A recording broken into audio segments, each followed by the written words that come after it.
live, yay! Yeah. Sweet J, rise and grinding. We're not really rising and grinding. It's like 10:20 here, so let's get this out of the way. Is this good. the best Good morning condom you've ever seen? Yeah. Look at that. If you're like a young, slim Tim Pool or something. I had a buddy growing up, and his dad, anytime I wore a beanie in the wintertime, he'd come walking up, and he'd be like, "Sean, just want to let you know, it looks like you got a dick for a head." Welcome to the live stream. Welcome to the live stream. I noticed yesterday, speaking of dicks in your head, that's like how we've lived. we did that video with what's the guys from the acoustic shop where I had the beanie on my face, but we pulled that right off. And then yesterday, I think some girl bought it, and I panicked. Because part of me wanted to be like, ma'am, I'm sorry, I sweated in that. I thought we gave it to those guys. No, I think we did, but then they didn't even want it. They were like, no, leave it here. I thought we were going to give it to him too. Well, they were going to take it, but they didn't. Well, and then it was just laying there, and I didn't have the heart to be like, hey, don't buy this. Well, I popped open the bag, and he was like, you ripped the bag? What if you want to sell it? And I was like, buddy, nobody wants your head sweat on their face. But allegedly, apparently they do. Good morning, everyone. Everyone's so happy this morning. Everyone's like, It's a good morning, dude. It's a Wednesday. We're all peachy. There's crazy stuff going on. That's right. In the world of guitars. Yeah. Like Fender and Gibson still running. It's crazy. No one's gone bankrupt yet. Except for or it hasn't stuck. Well, that's not the one I was gonna jump in on, but apparently is that where we're gonna jump in at? We're going right in, baby. I sniped it. Looks like John Cruz has called it quits. Yes. And there's some obviously not great circumstances brewing around it. We're gonna save most of that because Baxter and I we're gonna do a bit of a deep dive, and we're gonna reach out to John. Yeah. Because we've had a relationship with him. So I hate to see things go poorly for anybody. For anybody, especially in the guitar builder world. Right. But I also hate to see people get screwed out of hundreds of thousands of dollars. This is me. That's kind of where I live. Is like So it just sucks. I feel like that was the worst possible outcome for the whole thing. Yeah. So I feel like you make handshake agreements, and maybe that time is gone. Well, I think there were some bad decisions made in that undertaking from the get-go, right? Like Derek and I went there. Take a guy like Carlos Lopez, right, who starts Casadosa. Yep. He's crushing it. Yeah. The only real difference, well, we'll discuss some of the other differences later. But Carlos said, "Hey, I'm going to do this at home with my family, like working out of his garage to start with, just making killer guitars one at a time, only him." And I think John maybe had been at Fender too long because he like, I got to have a factory. I got to have all these employees. I got to have all this overhead. I need hundreds of thousands of dollars up front. Yeah. I honestly, I think that's what sunk him. I think that's what the look. I love the sound of it. I think so too. It's a little bit harder to work with because it screws. Kind of the. Sweetwater is your one-stop shop for all your band and orchestra gear needs. Maybe you have whether you're buying or renting, we have the country a business, and really, and that may sound. Welcome to Tennessee, my brother. Welcome to John Cruz or whatever. Sean does hate the old folks. He barely tolerates me. In fact, the birthday this year, I'm worried. Him and Derek, right on the edge. Right on the edge. Little small type. Don't even get me started on Baxter. We'll get it all set up. I'm gonna start dressing. Man, I love it. I love the cardigan. Yeah. It's gonna be great. Yeah, it has that Tennessee vibe in here. We wanted to keep that motif in the shop here, and I think it just ties in pretty I'll well. let you guys riff on it more because y'all have some pretty interesting takes on it that I do fully that sort of casino guitars. Yeah. To be fair, I did smash. Well, I'm really excited to be working with you guys, and hopefully we can make a long relationship out of this and do some really custom guitars. That's par for the course for you and I. Like, oh my God, foot and mouth syndrome. But yeah, like I said, stay tuned. We're excited to be about this at all. Thank you. We are. I appreciate that. I really do appreciate that. Because we've had pretty good communication with. Walk out to the shop here the whole time. So hopefully we can get some. So basically, using our typical woods at this point right now are alder and ash. Oh, there's double audio. These are just some test pieces that we're running for right now because we're really honing in our skills for making bodies and necks here. We'll work on it. From now on, we won't talk over the things. But anyways, that's moving right along from one debacle to the next. What do you think of this new Highway series of guitars, Sean? Have you guys, let us know in the comments, have you seen the new Fender Highway series? Really, before we get too much into it. Yeah. Just to make sure everybody's fresh and up to date. Because this one almost passed me by. I think Derek actually came in Monday or something like that and was talking about it. Tuesday, it had been launched and announced. And this one missed me completely. Usually I feel on top of it. Hold on. Uh-oh. Let's let him watch it. Let's let him see. Who's she?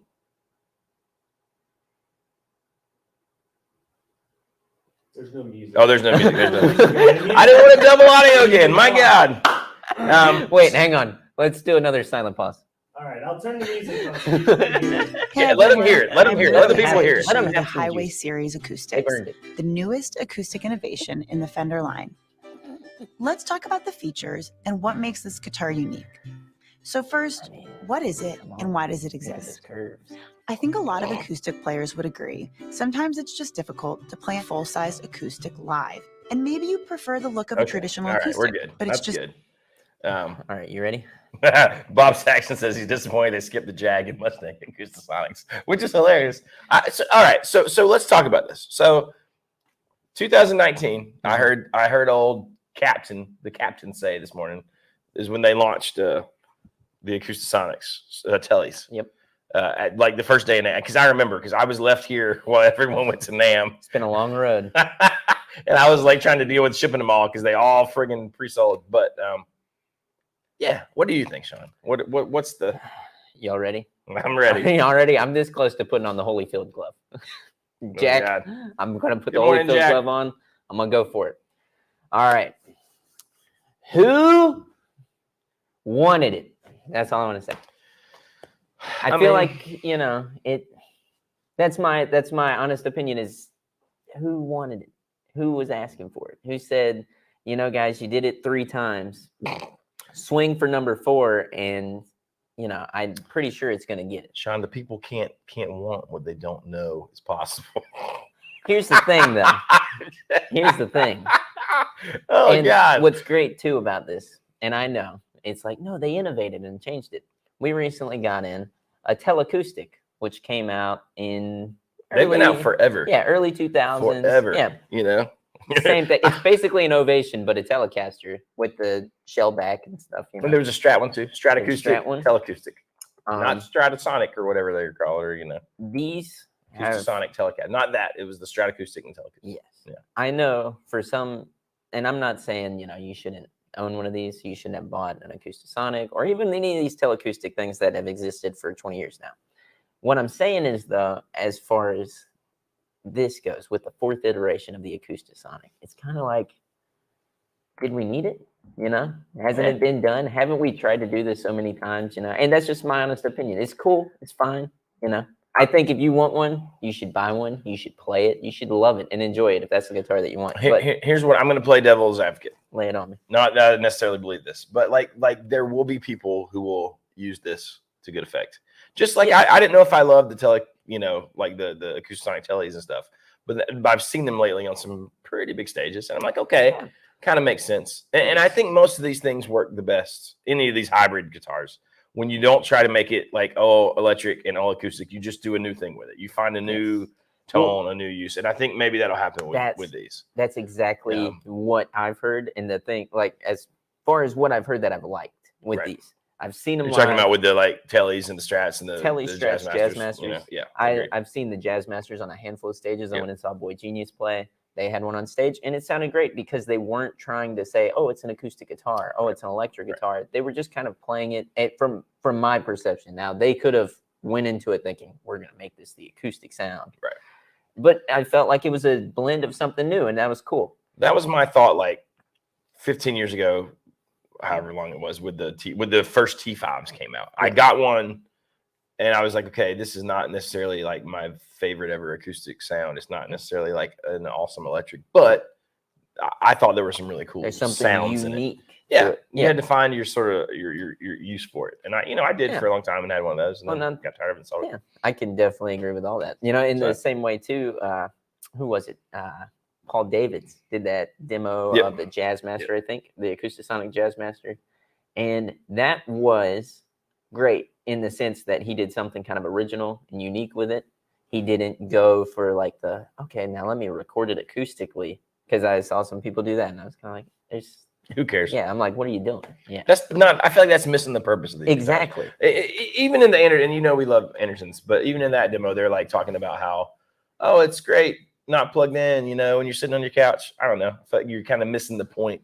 That's not why you buy a guitar like that, right? Like I don't see any other point other than stage for this guitar. Yeah, I completely agree. It's and like I said, if you want one, buy one. That's fine. I just like in another year, whenever they come out with, so this one, it's not necessarily a dreadnought size or anything like that, but whenever they come out with the next acoustic body shape size of it, whenever they come out with the parlor size, parlor size is out. There's a dreadnought in the parlor. But okay, there you go. Here's the thing, right? Here's my thought. This is not new. Like, think all the way back to the Chet Atkins Gibsons. The first ones with the little weird shallow F hole, or not F hole, but sound hole, and then the ones with no sound hole. Like I saw one the other day, and I was like, I was nostalgic about that because I used to see bands play those, and I was like, that's the coolest thing ever. I want a Gibson Chet Atkins. Dave Matthews. That was a big one for me. Seeing him do that, and I was like, okay, this is amazing. But anyways, we got Paul from Sweetwater jumping in. I like that. But yeah, it's just weird. It's just strange. It's just a strange thing. Yeah, I mean, and what's everybody in the comments think? I can be completely wrong. You can be like, I think this is dope and it's great, and I want one, and they should keep making these. Because if that is the general consensus, clearly maybe they should be making these. Maybe these are something that everybody is looking for. That there's a big gap in the field, and somebody needs to build that so people can gather around. I think most of these people are kind of agreeing with you, like, what's the market? I mean, and hey, maybe this is like what Ovation was for a while, where you play these on. Maybe these become lots of like younger folks' stage acoustics. Maybe I don't know. Maybe. Here's my want to know my master theory though of it really. Yeah. And I was saving this to the end because this is what I really think. I think having a guitar like that. And maybe an acoustic sonic telly or whatever. Mm-hmm. I would imagine, and I don't know this. This is totally, conjecture on my part. I would imagine that Fender sees it as, hey, you buy your Tonemaster Pro. Mm-hmm. There's preamps and acoustic stuff in there. You grab your Highway acoustic. You play that for part of the set. Your Telly or Strat or whatever guitar is plugged up well. You grab that, and you have this whole big ecosystem with your Tonemaster Pro. Yeah, and you're all Fender sort of products. That is something I think you're absolutely right on, is that it's kind of like Apple, where the idea is you get the iPhone, you get the Mac, you get, the AirPods, you get everything is supposed to link together pretty seamlessly, and it's supposed to accomplish a lot of those things that you feel like you usually would have. I got an acoustic guitar that runs to the PA and has a DI box, and then I've got my electric guitar with its pedal board and an amp, and I got 2 amps that I bring to gigs because one's my high gain sound and one's my clean sound. It's supposed to minimize a lot of that and make it to where it's one thing. Now, I don't even know if it's minimizing and making it one thing as much as it is, hey, you can do everything with us. Everything. You don't need any other guitar or any other brand but Fender. Now, here's a good comment. Rob, our buddy, says he has and I have and loved my Acoustasonic Telly. It's a great home and practice guitar. That's cool. I hear that from a lot of people, and I hear a lot of people using it on stage, especially solo guys with loopers. Yep. Totally fine. I mean, that's great. Yes. But he says, but since I bought my Taylor from you about a month ago, I find myself playing the Taylor much more. Yeah, because it sounds better. I mean, if you're sitting around at home, it just is going to sound better. Well, okay. So whenever I'm teaching my lessons, and this wraps back into this, I had a student's mom come to me and she said, yeah, so we haven't heard him practicing upstairs through his amp anymore. And, we were concerned. We just wanted to know. He said that you told him that it's okay to not play through the amp. Sometimes it makes you focus on the practice more. That's absolutely true. And the same thing with that. I play all my electrics on the couch. If I had an Acoustasonic where it's going to have a little bit more volume, I would absolutely do that because it's a great practice guitar. Now, in comparison to an actual acoustic, the sound and honestly, maybe even a bit of the feel that you're going to get from that, because I play acoustics different than I do my electrics. It's going to pull something. Exactly. That's right. I'm a chump, though. Don't forget. Everybody knows you got to be playing your Sweet Child of Mine licks on your cutaway. I'm sorry. I don't mean to be so the way I am, but you're right. I mean, because I sit around a lot at home at night. I did this last night, and I watched that movie Nobody. Yep. Which I very much enjoyed, and I just played. I played a lot. Now I was playing my Gretsch, right? So, but I don't care about what it sounds like. Like it's the joy of my fingers doing the thing that they do, right? And then that's like practice, right? It's just getting things under your fingers. Yes. Well, that's exactly what I do. And if you wanted something, like with your Gretsch, it's got a little more volume to it. With the Acoustasonic, it's got a little more volume to it. That all those are, reasonable options. But for me too, it's not. It's the joy of just picking up the guitar and playing it, not so much the, how much volume I have. I honestly, I think everybody around me would love it if there was no volume from the guitar. That's I mean, it's nice sometimes. But so, I would love to see though, like a demo, somebody who does, like we're not really a demo channel. Like we do some demos of cool guitars, and Baxter, does awesome because he's just a great player. But that's not like our primary thing is a demo channel, right? Like we're a shop. So, but I'd love to see one of these channels who does great demos and they sound good. Do like a whole, like maybe Paul David's, if he got either a Highway, thing and like looped it with the Tone Master and like did this. So I'd love to see a whole track produced with nothing but Fender junk and a Tone Master. I think you use that, and then also like you're saying with the vocal mic that plugs into the Tone Master Pro, because we've talked about that a lot, and that's something I would just love to see how all that integrates within itself and how you can make it all like I don't need a Tone Master Pro like at all. Like it's not. I mean, I have everything that it does. I have things that can do it right, but there is something that intrigues me, like throwing that down. And I 100,000% know part of that is just like, ooh, a new toy. You know what I mean? Like, because I'm like, ooh, a new toy for my mundane acoustic gigs sometimes. Which, just like with this Acoustasonic, the thing is there's nothing wrong with that either. If you want a new toy, that's cool. Like it's okay fun, to enjoy this, right? That's that's why we all do it. Even if you turn it into a job and you monetize it and you play gigs or whatever, it's okay for this to be fun. Now Todd Roy says he loves the look of the new Fender Highway series. Derek and I talked about this morning because Derek does not love the look.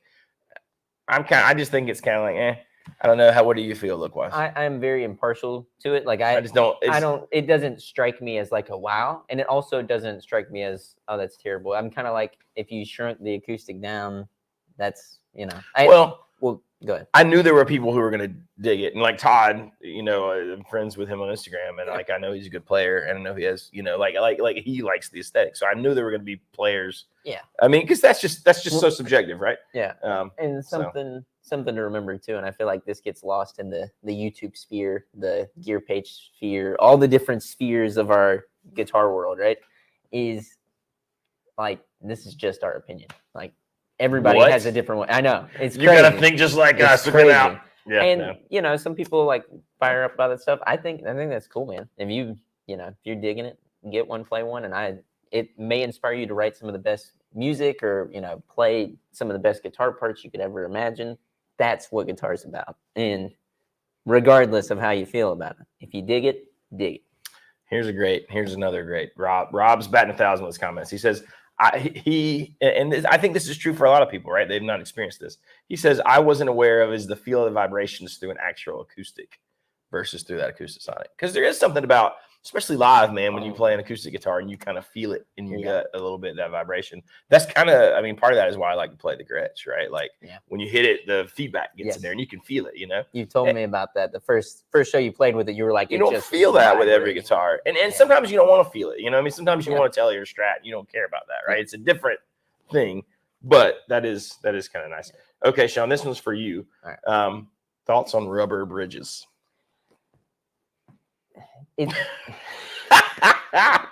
I gave it to Sean because I don't care at all, but I do think it's a thing right now, right? It's a trendy thing. It's definitely a trend.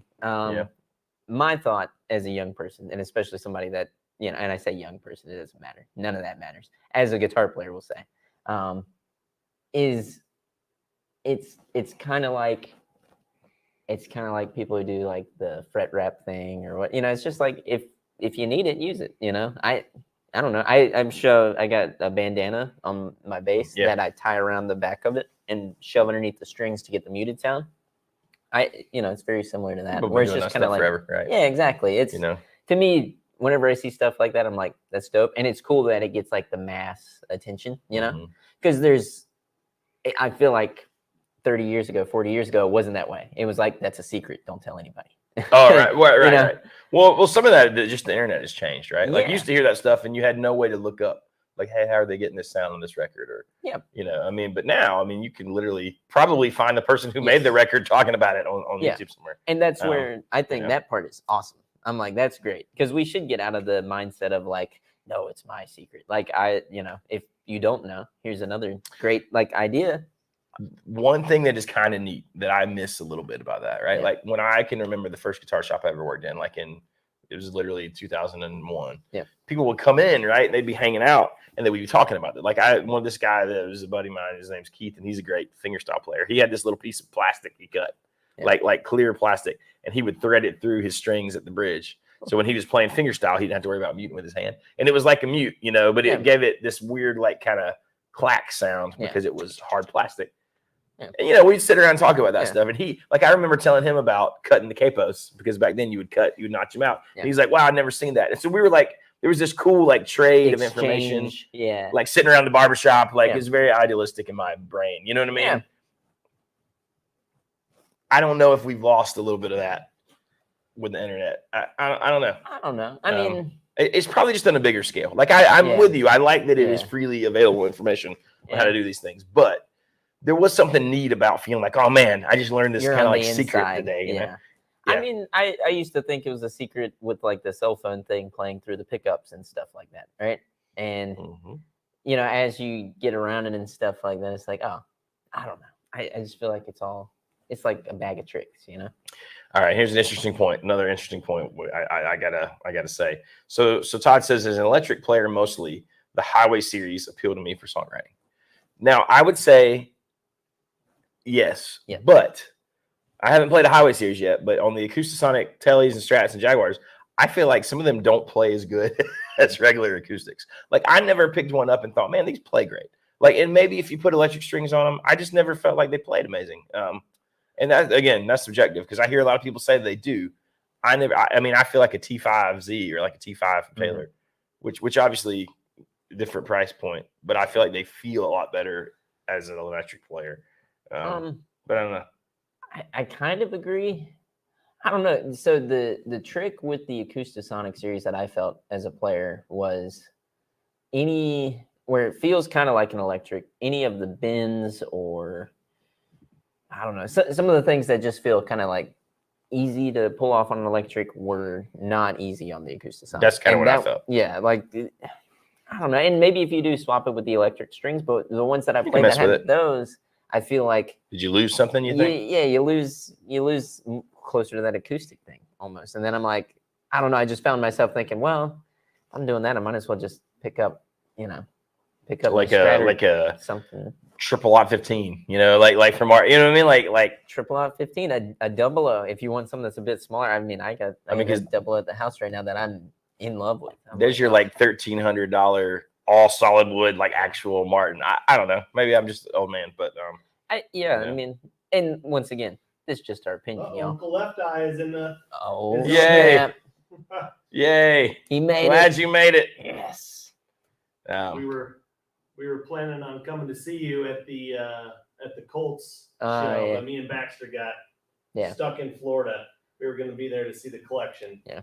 If you missed what Derek said from the mic or whatnot, their flights got canceled to the Indianapolis Colts thing. It was a whole thing. They got delayed and pushed, and so they couldn't make it to see you there, Uncle Left Eye. So, but it's unfortunate. It was sad. It's very sad. Okay. Here's an interesting comment from Greg McFadden. From what I've seen, the Tone Master Pro's ease of use is its biggest selling point. An easier gateway for people to get into modelers. The models inside, meh. If it was $1,000, it would be a smash. Thoughts, Sean? Yeah, I kind of agree. there's a lot of things right now because, I feel like the economy is so weird that I'm like, well, if it was at this price, oh my gosh, you'd sell them all day, and I don't know. The Tone Master Pro, I think, lives in that world. It's really great.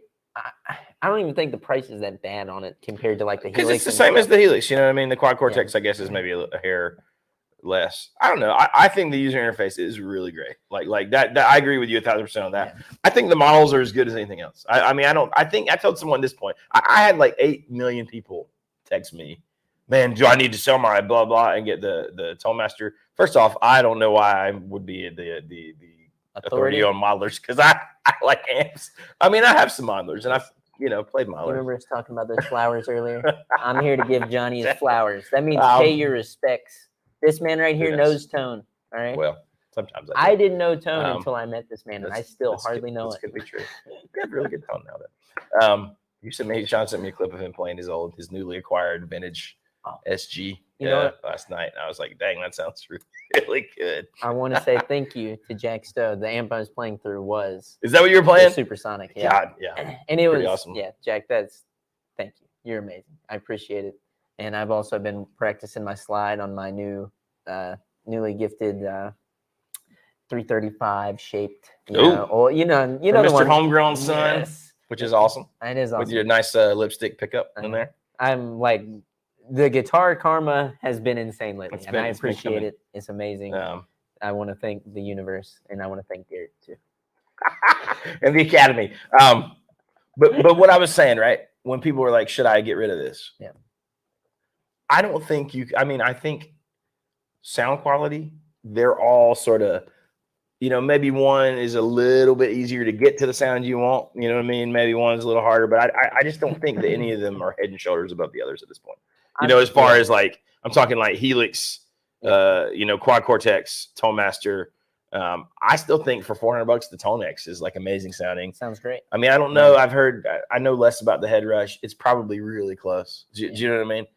I don't know. The Kemper stuff obviously sounds great.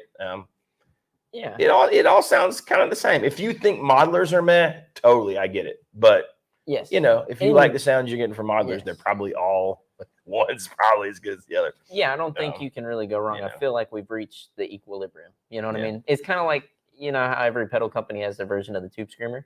Mm-hmm. Well, now it's kind of like every company has their version of the modeler, and it's cool, Well, obviously they know that things are kind of going that way, right? For live and stuff. And I'm still with Joe Bonamassa. Let's say what I think is hilarious, right? Is I was looking at the flat response cabs, like the new Fender ones.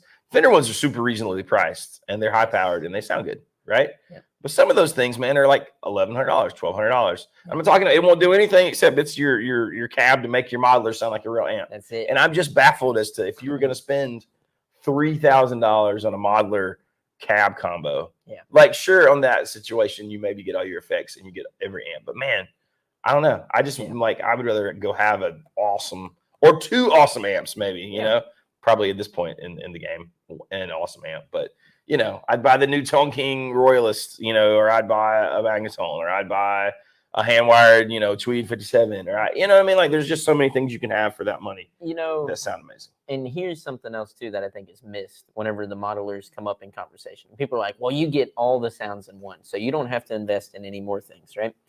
I think there's something to the personal investment of, I'm getting this amp, and regardless of what happens, this is the amp that I'm playing. Like, this happened to me with the Princeton. I used to try and mod every piece of gear that I bought and do something to it and make something different about it. And you told me with the Princeton, you're like, don't put a 12-inch speaker in it, leave it with a 10, learn to love it, play it. If you don't like it, get a different amp. And I played it and I learned to love it. And I heard more in the things that I was kind of trying to write off just for the sake of like, oh, I want to be unique, right? With modelers, what I think you can easily get into is you pick that thing up and you start shifting and moving and doing different sounds and stuff like that. And then you get almost like option paralysis. Yeah, that's true. And you may never commit to a sound in that. Now, this isn't true for everybody. I've got like an ADHD brain probably, so I like, it's so much. I'm everywhere, You know, it's like, well, I can't just be like, okay, here's the sound I got. I'm gonna make this my sound now. So that's my thought on the modeler thing in general. You know? So a couple people, including our buddy the Mighty Woodrow and Peter Southwell, are saying that like the Telemaster is not geared towards the heavier stuff. I'd love to know why, and I think that I don't understand high gain tone because it's not my world that I live in. What's funny, man, I got a hot take on this because whenever I go out and I'm playing these shows where we get stacked with like metalcore bands, hardcore bands, stuff like that, a lot of those guys are using, I've seen the head rush a lot. Yeah. I've seen, man, what's that one? I'm trying to remember the one that Jose uses. Shout out to Weymouth. There you go. Bingo. I can't remember what he uses. He used to use a twin, but now he's got like a whole rig that's just on the floor. I can't remember what it's called. I don't think he's got like a Kemper, what's the other one? The Helix is something else. But, you know, a lot of those guys, that's what they use. There's Axe effects too. Yeah. Fractal. You know? I think that's what he's got. He's got the Fractal. Yes. That Fractal's weird, right? Because you don't see as much on the videos because Fractal is only direct. Yeah. So like a lot of the like Andertons didn't have Fractal because they don't carry Fractal, right? Like, so it's harder to get a hold of. Like if you're sponsored through Sweetwater, you're not getting Fractal to do a video because Fractal's direct. So I think we don't see Fractal sometimes as much on YouTube. But I do feel like, you know, a lot of these hardcore bands, that's what they're using. Like that's the go-to for the. I feel like that's probably the heavier sounds. So that is the go-to. Maybe right now Helix, I guess is. But I don't know. Again, I don't know either. It's ignorance on my part because I don't. Yeah. I don't know. I just think, you know, like to me, I'm like, okay, the 5150 sounds, they're fine. You know what I mean on the Fender, but I don't know. Yeah. And I'm sure maybe some of those guys will be like, oh yeah, that sounds fine for a Fender. Yeah. I don't know. I don't know either. But I'm like legitimately interested in like what makes it. Is it the bass response? Does it sound fizzy? Like because to me, honestly, sometimes metal tones kind of sound that way to me. Well, and this is just the philosophical viewpoint of amps and music and stuff. I think if you're doing that kind of music, I personally want the loud amp behind me just like going nuts, you know, like on that total edge of chaos thing where it's just going to explode. That's just me. If I were rocking like the Mighty Woodrow does. The Mighty Woodrow is the legend. Greg McFadden said he got the UA, the 65 Dream. Yep. I've been really impressed with those, you know. Well, you got the Woodrow. The Woodrow, right? I think is fantastic. Like it's made me want that. And maybe this is a good point, right? I feel like it's almost been a gateway. Like now I'm like, damn it, I want a tweed amp. You know what I mean? Like I really want a real legit tweed amp. So maybe there's something cool about that. And Rob said this in the comments, like it's cheaper to buy a Telemaster Pro. Like, cause I tell kids this, like buy a multi-effects, figure out which pedals you like, and then you can start building a pedal board, right? Yeah. So maybe it's the same concept. You figure out what things you really dig, and then you go invest in the real one of that. You know what I mean? No, I mean I do the same exact kind of push, you know, personally. So, you know, I think it's great for that. If you want to figure out what you like, you know, before you go and buy, you know, a Fender, a Marshall, a Vox, any of that, you know, it's a great place to start. That's right. So there you go. There you go. What else are we gonna talk about? It's like we talked about the Highway series. It dragged us back into the Telemaster Pro. But obviously, this is a hot button issue because you and I could talk about it all day. Oh, everybody in the comments are chatting about it. Yeah. So I mean, you know, I just think it's.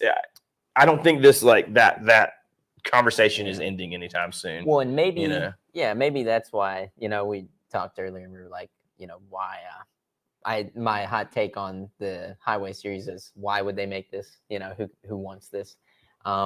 Maybe this is why these things have to be made for the sake of conversation and trying new things and doing different things. Full circle. Look at how you just brought it back in. You're such a pro, Sean. Such a pro. A pro at what? Doesn't matter. That out. Okay. So Mighty Woodrow says it's definitely fizzy, but he feels all modelers have a fizzy digitized sonic tone quality. I mean, yeah, I think that's true. And I think part of that, and I think what you know, like sometimes, well, this last Friday, you know, like it's a great example. I thought my amp sounded so good on stage. I listened to some videos. It doesn't sound bad, but it's a little fizzy. But that's the mic in front of it going through the friggin' PA. That's what happens when you mic amps so much of the time, right? That's why there's like an art to it. And I think sometimes, you know, I told Baxter this, like you have to judge it by a mic'd amp sound, because most of the time these days, unfortunately, your amp is mic'd going through a PA, not cranked up. Yes, but I agree with that, Mike Woodrow. I think you're absolutely right. I could get into a whole thing about the philosophy of sound, live sound especially, and where I stand at on it. And people can tell me, Sean, you're absolutely wrong, Sean, and you're an a idiot. loser. But sometimes I think, why are you miking that up? Like, if it, like, the Neon Rooster is a 100 person capacity room, and I'm gonna mic up that amp and tell them to turn it way down, and it's gonna be, muffled sound 1.5. It's gonna sound like garbage. I'm gonna push them up for the solos so that they cut past the vocal, or they turn up their amp, and we get some action going with that, and I can push the vocals more through the house because I don't have anything else colliding with it. It's literally my vocals are there. Well, dude, so Friday, right? So we have First Friday in town. We had Eddie 9-Volt come and play. If you haven't checked him out, check him out. Awesome. He's amazing. Have him good authority. He might be making an appearance sometime before the end of the year here. So who knows what we will do with him. But yeah, super cool dude. Feel good to call him a friend at this point. And anyways, my trio opened for him, right? And I'm playing my Magnetone, the M80. And my rule is I just want to always get it to 2 on the master because it sounds so much better, right? But I'm thinking like, okay, I've been told outside of First Friday to turn down before, and I'm the opener. So I'm running it like the master just right above 2. And again, it sounded great on stage, but it could have definitely been louder. Do you know what I mean? And it's coming through the speakers or whatever. And I probably could have got away with turning it up. I just didn't. I don't want to push the envelope, right? Because we're the opener. Well, so then Eddie comes up, man. He's playing this old, I guess he normally plays a Tweed. It was in the shop. So he's playing a Music Man. That thing is loud. He's got it cranked up. And it sounded stupidly good. No pedals. Well, so he says, hey, you want to sit in? I was like, yeah, I want to sit in. Of course I do. So I throw my amp back up there. No pedal board. Plug in. And he's like, man, turn it up because it was loud on stage. So I cranked that master, dude, to like, I don't know, 5 or 6. And it was glorious. And I was like, wow, yes, this sounds amazing. No pedals, no nothing. You don't need it. You don't need them at that point when the amp's kind of doing what it's supposed to be doing. So it's funny how sometimes we like have this imaginary issue. Oh, we can't have stage volume. Oh, but then we got to add it back. And then sometimes when they tell me no stage volume, it'll be so loud and horrible sounding in my monitor. I don't know. I can talk about this all day, I suppose. Man, we could go on about it all day. And I got so many like thoughts on this stuff because if you go into a room, and me and Brian were doing this last night, he's never turned his deluxe reverb above 3.5. He's missing life. Well, he had all these, he had all this drive going on and stuff like that. And everybody had left by this point. It was just me, him, and I think the drummer was hanging around for a second. So I went over there and I pumped his amp up, right? Like I bet he lost his mind. Oh, I turned it up to like 7. But he lost his mind. And he was like it was loud and stuff. But it doesn't get that much louder. No, I was running my Magnetone, and it was, it was in the same range. I was like, dude, just turn it up. You're doing that with it. And then he starts playing, and then I was like, yeah, I worked the volume a little bit. And then once we did that, by the end of it, he was like, I can't. And we had dialed it back to like 5, I think. So it was on that edge thing. And that's when you start pushing it with the pedals, and it sounds amazing. Now, listen, disclaimer: you can be an asshole and be too loud for the menu. Like there is a point, right? Yes. Like you have to have the right. That's why a couple different amps and different wattages is good because you don't be the asshole, right? Sir. Like Yes. Okay. But all right, you got me on. No one enjoys that. You got me on the soapbox now, Johnny. Go ahead. We're going in. Preach, Sean, preach. Whenever you walk into a club, 100-seat venue, Neon Rooster, right? If you're going in there and you come in with a 4x12 cabinet with some 100-watt head and you're going to put it on there, we're going to have a problem. Not like a problem like we're going to like get into an argument. We're going to have a volume problem that we're naturally going to have to fight. Well, that's too loud. You can't be in that square box of a room with brick walls and be like, oh my God, it's too loud. I think, and you can be like, Sean, you're an arrogant 25-year-old jerk. Maybe I am. Yeah, probably so. That's I'm an a-hole, charm. Right? That's the charm, I guess, right? That's why anything happens, right? Anyways, whenever you got amps like that, they were made for a room, right? The Princeton was made for a room. The Twin was made for a room. So whenever you go into some of these places, maybe keep that in mind and think, all right, I'm playing at, once again, the Neon Rooster.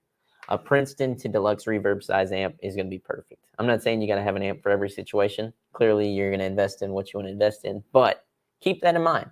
I've played so many shows where I can have a little Princeton on, 6 if I want, 7. Sounds great. Sound guys never once told me to turn it down. And then I see these guys come in with Marshall half stacks, and I watched a guy plug a DSL 40 into a Marshall half stack, stacked it on top of it, and did that. And I was like, why not just run the DSL 40? Like, you have the whole amp right there. Why are you running it into a 4x12 cabinet too? Right. There was nothing tonally going on. I'll tell you what was going on though. Whole lot of wash of sound. It was bad, Where if he would have just used the DSL 40 with the 112-inch, solved. So just think about it, I don't know. I thought about it after playing that first show where I did that. I was like, oh wow, I got to actually get the sound of my amp up, and that guy's riding 2, Just my thought. I don't know. It's fun. While you're going, I got a new one for you. So Peter says, love to hear your thoughts on making stage sound like studio. Is it impossible? I think that's what you're asking. I would say, yes, it's impossible. And why would you want to? It's not the studio. It's live. I think that's what I hate about a lot of modern, playing with folks and everything's in ears and this, I don't know. You just lose so much. I just don't know why you'd want to. I just don't understand. There's a lot of people who get caught up on that. They get caught up on this is what my studio. This is how it was in the studio. This is how it was in the studio. Well, studio is a different animal. It's supposed to be a different thing. I go any song that I track. The idea isn't okay, how are we going to pull that off live? It's no, I'm going to play it and we'll figure it out, and everybody comes up with a cool part and we'll work off of that. We'll vibe with that. I don't know. Some people should not chase the studio. That's why whenever people go to shows and they hear all these tracks playing, they're like, why do they play all these tracks? Because it's, recreating that string sound every night is impossible. Tim True Tone says Fender 2030, you will tone nothing and be happy. That's my favorite. That makes the day for me. All right. Andrew Knox. Yeah. I saw a quote one time that said if the band was too loud for a Princeton, then the band was too loud. There you go. I can get behind that too. It depends on the band. Depends on the band. If it's a cool little like blues, laid back jazzy thing, absolutely. But I mean, you're telling me a rock band shouldn't be with a drummer hitting shouldn't be too loud for a Princeton? Yeah, it is. And some stages are too loud for a Princeton. I mean, now you can mic anything and have monitors these days, but I just think I think that is true in some scenarios, but I think it's ridiculous in some scenarios. Well, here's where I can see that working in this philosophy too, right? Mm-hmm. Neon Rooster once again. There's never been a night that silver-faced Princeton that's the right room doesn't stand up. That's the right room for a silver-face for a Princeton. You know what I mean? Yep. So yes, in that scenario, 1,000% agree. Yes. Now, but if you're in an outdoor area like you were Friday night, I think in reality you could probably run a 2x12 to a 4x12 and get away. Oh with yeah, it. For sure. You should no be able sound to. Reinforcement. You should be able to. And whenever people, you can run a system to, only run things through floor monitors. We all know that to some degree, right? That's understandable. So you could mic something up and get it to the drummer if he needs a little bit more, but you don't have to gain it up and get that thing pumping and pushing through the house. No, let the amp do the job, because if you had a 4x12, it's gonna sing through all downtown. Last thing about this, I hate when I'm seeing a band live at a bar and it's so loud you can't talk. Irritating. We talked about this the other day. This is great. I think it comes down to why have the band, right? If there's a bar where you're going to chat, it should just be the radio, or whatever, streaming or whatever, you know what I mean? Put on Pandora station, let it roll, right? If you're going to see a band, that's half the thing in it. And we talked about this as watering down of live music, right? It's really tricky when you're a band and they paid you to be background music. Then you have your modelers be quiet, hear the friggin' sound of the strings over in the amp. And again, there's a line, right? It can be so loud that it sucks for people. Yes. But if you got a live band, there is a threshold, especially if you got drums. There's a threshold that you kind of have to be that loud, right? Yeah. Some places book bands, and I don't think they should probably have bands. I agree. And I think, me and Derek have had many conversations about this exact thing, where there are places that you can go to and it's meant for background music, and those places consider themselves music venues, but they are bars and restaurants, and there's no stage, there's no sound system, and yet they still consider themselves a venue. Yep. Now, if that's the case, whenever my band shows up, we are absolutely going to be too loud. If your band shows up and you're doing a full-blown set, you are going to be right on that edge of too loud as well, unless you hone a lot of it back, you pull a lot of it back, and you're very intentional about that, Well, we are intentional about that, because we do play a lot of places that are breweries or they're kind of restaurants or maybe not even restaurants, but like they're bars. And so, I try to be really cognizant of the fact that you're great at it. Well, I try, but there is sometimes where it's just like, man, their idea of what the volume should be and the reality it's unrealistic. They're too far apart. They want you to be the jukebox in the corner, and whenever you have just drums. I will say just drums. So much of that is EQ, though. You can get by with a lot louder sound if you have not those spiky, like high-end, treble things, right? Like if you can get everything where it's nice and round and like warm. Yep. Man, it makes it a lot better. And I fail at that sometimes because, man, it's impossible. Like there's this one place we have that has this weird metal ceiling with all these like engravings, and it's just, and you're up in this window, so the sound is coming out, and it's like, you can turn the treble off, and it's still like just in your ears. It's just, it's not. And that goes back to the places that consider themselves venues as well. Yeah. Some of these places were not meant for music to be played, at much of any volume. The ricochet is bad. It's bad. It's rough. Worst ricochet I ever had was in a playing after a hockey game in a little stadium. You know what I mean? It was at the Charleston Coliseum, and they it was one of these deals where they got the minor league hockey, and then you have bands. We were opening for a big band. I was very excited, and I played his Marshall stack. The guy, they backlined it, right? And I was like, man, this is gonna be awesome. Was it driving and crying? It was not driving and crying, but they left the glass up behind us because the crowd all moved to one side, right? And they wheeled the stage out on the ice, like this big old stage. And but so like when I would hit that chord on that stack, and like I said, the cab was turned around, it would hit that glass, dude, and then it would come back, and I could hear that, like it was like, oh my god. And there were parts in the songs where I had to play like delay, like dotted eight delay things. It was I just had to be like, please God, let me remember what I was supposed to be doing, because it was not. That sounds like a rhythm nightmare too, hearing the slap back. It was horrible. A moment later, horrible. And this was my first show with this band. They had hired me, and we had practiced for a few weeks, and it was all original set, right? And I was just like, oh my God. But I can feel my stomach tying up. Imagine being in that. I'm going to screw it. And I was, it was the biggest show by far I'd ever played. And I was just like, but it went great. It was fun. Mighty Woodrow says his band refuses to be background music.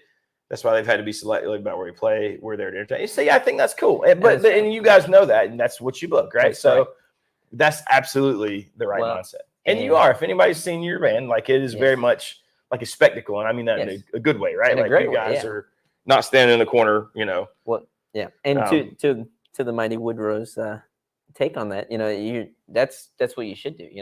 That's what I do. I'm very selective about, like, well, we're only going to play these places for X, Y, and Z reasons. And that may seem to some people, and I've talked to people, and they're like, well, so you think you're better than this place? No, the art that I make is not for that place.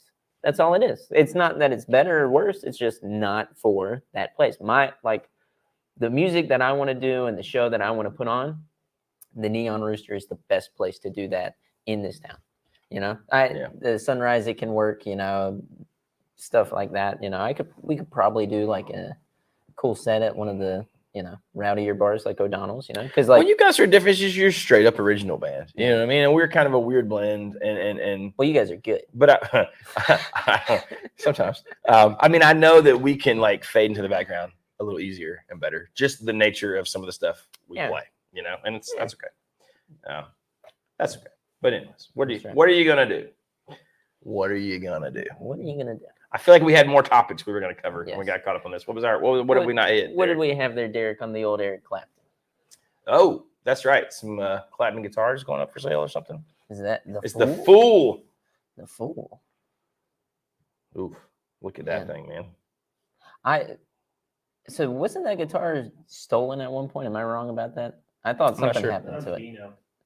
Beano. There you go. Was stolen. We put up the video this morning where Clapton is an interview, and he's talking about how to make woman tone, and he kicks on the wide. He's telling them all this stuff, and the interviewer is like genuinely interested. I'm like, man, imagine the dream thing now where they cared about like the guitar tone and the, you know what I mean? Like that just doesn't. Whenever maybe only like Guitar World or something, right? But not like that. It's just it was pretty. Well, pretty y'all awesome. were talking about that this morning, and I had a quote that I had just seen yesterday from Jimmy Iovine. Right, he's the guy that did all Tom Petty, Stevie Nicks, started Interscope Records with Dr. Dre, the whole thing. Right, he said that greatness has been replaced by fame. That's why we hear formulaic songwriting, and we don't see anybody talk about, an instrument or what they're doing now. I still see some of that in like hip hop, like the greatness thing. Like there are people who come through and the kind of like the art form that they're doing is discussed more than the, money and cars and stuff like that we feel like we always see, where it's like, oh, they just have a bunch of stuff. It's like, I've literally played for a guy who said, man, if only I had to go out and play, if I could just never play a show again and be famous. I'm like, I've heard the same thing.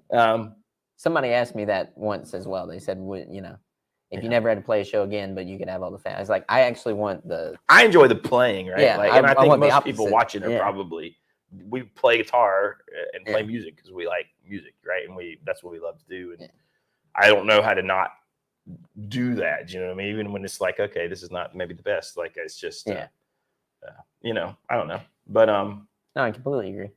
I envy guys like I think we were talking about this, like a guy like Tom Bukovac who gets to play stadiums and arenas and all these cool shows. He gets to play and come up with cool ideas for all these great records.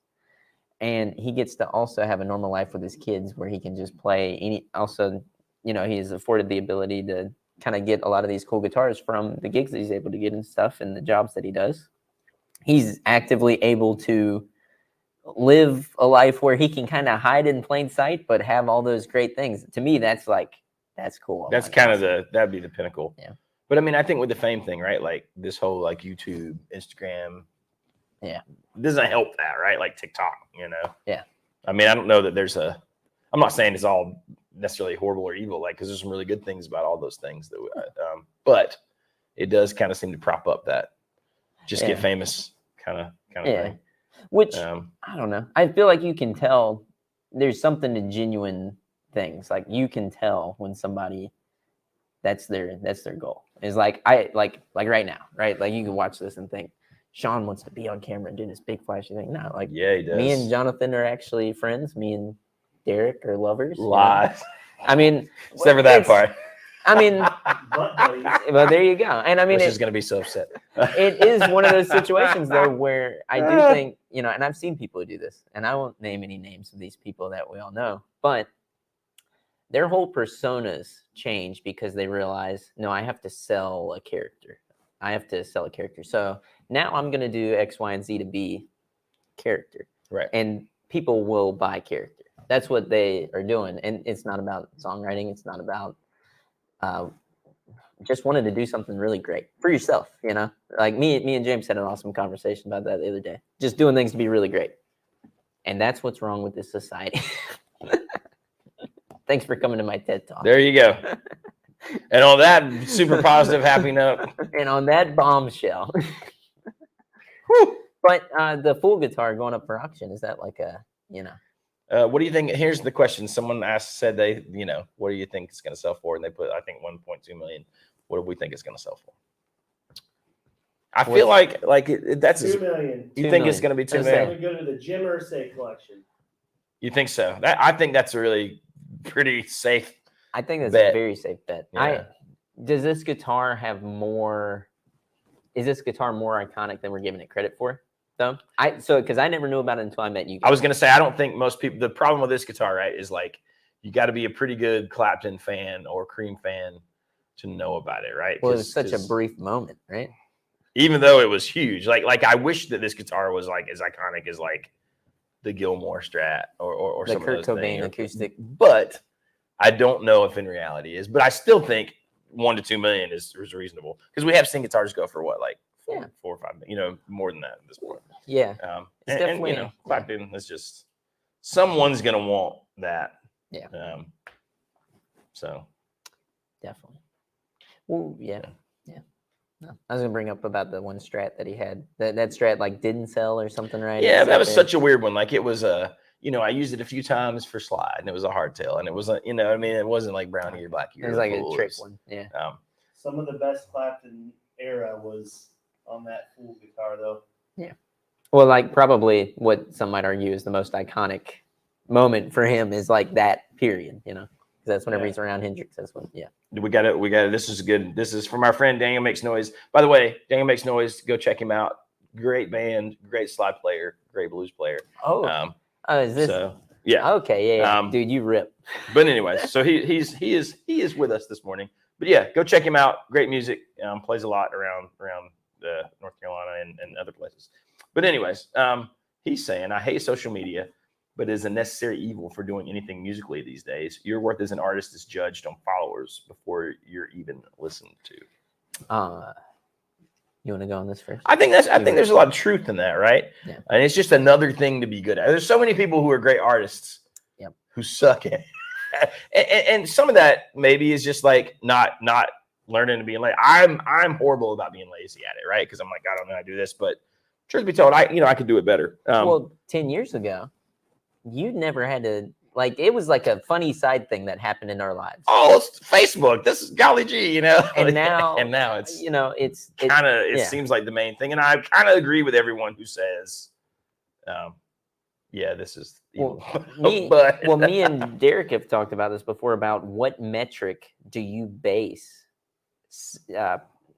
not necessarily like success off of, but like. So you can look at somebody's Spotify streams. You can look at somebody's Instagram followers. You can look at their Facebook followers, their Twitter followers. You can look at their YouTube channel if they have one and their subscribers. What metric do you base it all off of? And there's not one. And it's hard as a venue owner because how many times would it pass you by that you're like, never heard of this person? Well, but I hate that none of those numbers are necessarily based on like the music being great. Yes. Like you could have a great personality. And have all those things be really pumped up, and no one ever really listened to your music. And I think what sucks, and Derek, you tell me if I'm wrong about this. Like if you're a venue owner, you're in the kind of shitty position of, man, I love this dude's music, but no one knows who he is, and they got no followers. I would imagine that makes it hard to book a person when you're losing on it, right? If the artist can't sell themselves to get followers, I'm not going to be able to sell them. To sell tickets. Other people, just general interest. Show me that you're able to win people over, and you can win me over. Well, and so much that too. Me and Derek talked about this as like I started the Violet Exploit, and that like progressed over time. Was we do a lot of work to promote our shows. It's harder whenever you're a touring act and you're on the road because there's so many different dates to do. But it's expected. Like on both sides, it's expected that, well, the artist has to do their job and promote the show. Well, the venue has to do their job and promote the show. I think it really is a team effort thing. It's got to be a team. I know, especially like with the way that you run the Rooster, you're good about if they send you promotional materials, they're printed out. We hang them around town. We go out of our way to try and push it and get as much as we can. You run ads on Facebook and Instagram, and we hustle on it, but a lot of times, we have artists who don't do anything. I have a saying, you can't love them all. There you go. And it goes both ways. So venues that have a new band coming in every night are not going to be able to give enough attention to anybody. And bands that play at a different place every night are not going to be able to give the proper amount of attention. Promotion. Yep. Right? That's so true. And I think there's a difference between a band that's or somebody that's just playing covers and Yep. are playing to the background of the brewery to enhance the environment, which is what a lot of places are. Yep. I would say 19 out of 20 places that you play are places that you're just playing for a set amount plus tips maybe versus a place that's actually selling tickets. Yes. And doing original music. And that's a whole different ball game. Well, and me and somebody got into not necessarily like an argument about it, but they didn't like my take on that, which is very similar to Derek's. And if you're doing those ticketed shows, basically the conversation boiled down was whenever you have an original band, you should be able to be making money off of that. And that's how it should go. I mean, maybe in the perfect world. Day one of the Violet Exploit to now, I have gone in the hole. And I'm not saying that as like a pity me thing. I'm saying that as a realistic thing. And we've played some great shows. We've done some great things. We have a band bank account that does have money in it. It's not like there's nothing to show for it. But we drove to Chesapeake and Richmond, Virginia, and different places and made $50. And whenever people say to me, well, you just got to realize that, you're going to make big money naturally. You can do it. You just do it. And it's like, no, some things you don't, how many artists in the beginning, right? When you're building that following and stuff and like you're trying to just get your songs out there and get heard. Yes. It is such a conundrum, right? Yes. It is. It is. And it's tough. And that's what it is, and we starve so that we can play ticketed shows where we hustle to bring people out because there's something to that. Like for me, that's the real metric. And that doesn't mean, if 500 people show up, I play a great show. If 5 people show up, I play a terrible show. My saying has always been, and I had an old man tell me once that I was wrong and I was a fool. And I think he's dead wrong because that's not what your job is as a performer. If you have 5 people in that room, you should play like it's 500. It doesn't matter. 5 to 500, you put on the best show that you have in you because you're performing your art. It doesn't matter who's there. That old man sat there and tried to tell me you're a fool. This show's dumb. And I was like, great. That's not why I do it. Right. I don't do it for the crowd. I don't do it for the money. I don't do it, and that's the trick to this stuff. If you're playing these other venues, like these breweries and stuff, there is an opportunity to make some money. That's great. And I think, we've talked about doing stuff like that. And it's especially like you're in an indie rock kind of genre. Yeah. Somebody asked the name of your band, by the way. It's the Violet Exploit. And I don't know if you guys don't have like a website, right? We do have a website. You do have a website. Yeah. Website. What is it? Thevioletexploit.com. Easy. Domain and all, baby. There you go. I mean, like I think like for me, like in Daniel, right, where we're playing blues stuff, sometimes there is an easier line to like, we can play a brewery and make some money and then try to get into like a blues festival. Yep. But I think it's a lot tougher. There's the payoff, the potential payoff by doing original music is so much higher. Mm-hmm. So it's a bigger gamble with bigger return versus a bar's pretty low return with a very much capped, ceiling as far as like how much money you could potentially make. Yeah. And another point to this too, whenever people say, it's so funny to me that people confuse these kinds of conversations with somebody thinking, I'm too good to play the one show. No, I would love to be able to do both. The issue with doing both is if I go and I play somewhere in Southern Pines and then the next night I'm playing the Neon Rooster, Derek he's gonna tell me, well, hey, that's real great that you went and people can get in for free and see you for nothing anywhere in town the night before. But then they're not going to feel that urgency to buy that ticket and see you tonight. I would almost, and I've thought about this. I've almost thought about having the Violet Exploit and then having a whole different band name where I can go out and I can play those cover shows and just have fun and make some money, and it's okay. And they don't affect each other in that way because some places, especially if you go to LA, New York, Nashville, they have a cap on the vicinity that you play in. A radius clause. That's right. And if you play within that circle, within 30 to 60 days of a show, sometimes 90, some places do 6 months. You are not allowed to play. They will cut your bill. They will ban you from that venue. I know people who have been banned from the Viper Room in LA. I mean, it's no joke. That's reality. There's something rewarding about when you play a ticketed show and you have a huge crowd because they came to see you for that reason. They didn't come because it was 2-for-1 Bud Lights. That's right. And it wasn't just they happened to be there and it happened to be music. Right. They had to intentionally. Yeah. They weren't going out to say, "Oh, I'm going to go find a girl tonight." That is the best return on like knowing what you're doing is valuable. Yes. Like if you're just playing somewhere and it's open and people can come in, you don't really have any solid metrics on that they came for you. They came for you. That's true. Or really, Yes, and we know people who base it off of that. They think, "Oh, well, yeah. See, I played the show, and look at this big crowd. Another big crowd tonight." Yeah, I'm like, or was it because it was a Saturday in the most popular town in North Carolina? Was that it? Well, there are tons of places that just have built-in crowds. Right. People are going to go there.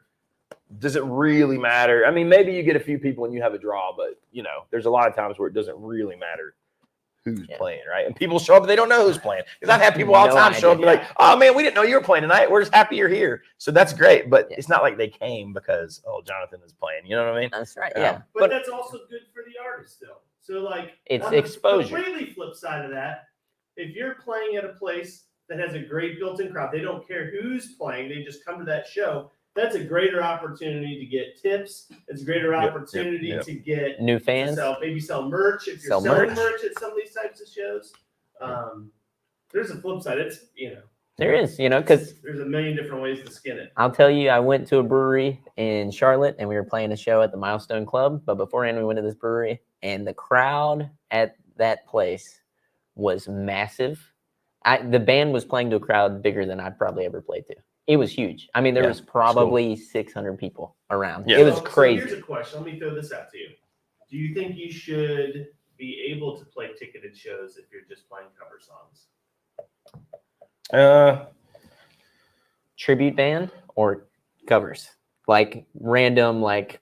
I mean, tribute band, yes. Because tribute band, there's a whole lot that goes into being when I say an actual tribute band. Real tribute band. A real tribute band. I'm just saying. That's a show, though. Head to toe.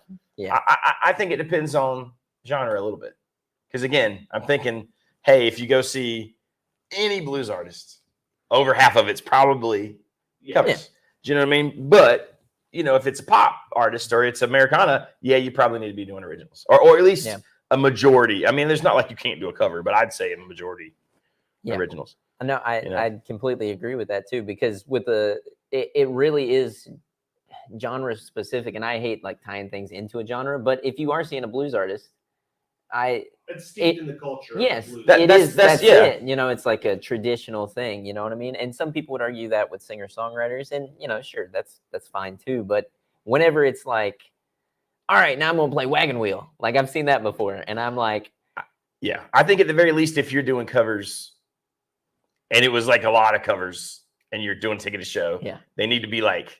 Not necessarily like deep cuts, but just things a little curated. Curated is the word. There you go. Curated is the word. Just to, like a consideration of that.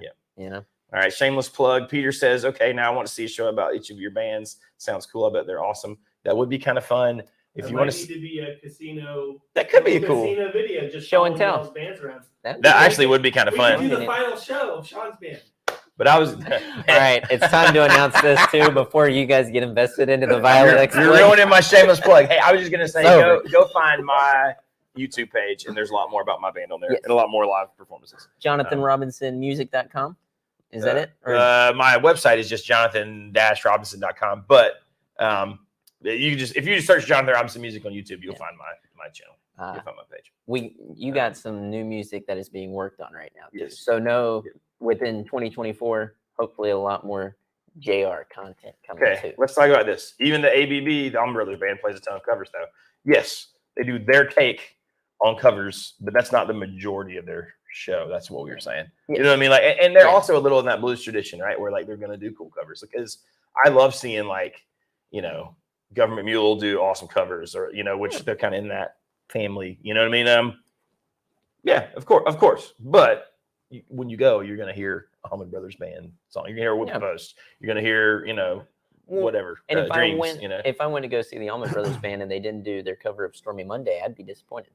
you know, and that says something, you know. It's more than a cover. Then it's kind of like because you made it your own. Like if you record a song and put it out, it's not. I mean, yeah, it's a cover, but it's kind of that goes back to studio stuff for me as well. If you're talking studio to live stuff, if somebody does a cover, I'd love to hear their interpretation of it. I am a little disappointed whenever somebody says they did a cover and they play it note for note, lick for lick. Every instrument is in the same range, and it's you're talking about if they release it as, especially if they release it as like, I agree. And some people have an opposite thought, but I mean, you know, and thank you, Todd Roy. Fine. Yeah. But anyways, heck yeah. On that note, we probably should go and do actual guitar shop activities. Time to go to work. I'm gonna go hide in the bathroom. That's gonna be fun. Great. It's going good. It's going to be good. Yeah. But anyways, that's the saying. We appreciate you guys. Thank you so much for tuning in. More videos coming out this week. Obviously, don't forget to click like, hit subscribe, hit the bell. There you go. He thought I was gonna miss it. Look at that. No, never. I was ready. I would never think that. It's like it's a dance. It's a delicate dance. It's a delicate dance. Anyways, thank you again. Hunting fame. We will see you guys next Wednesday, if not before, on the live stream. Have a fantastic rest of your week.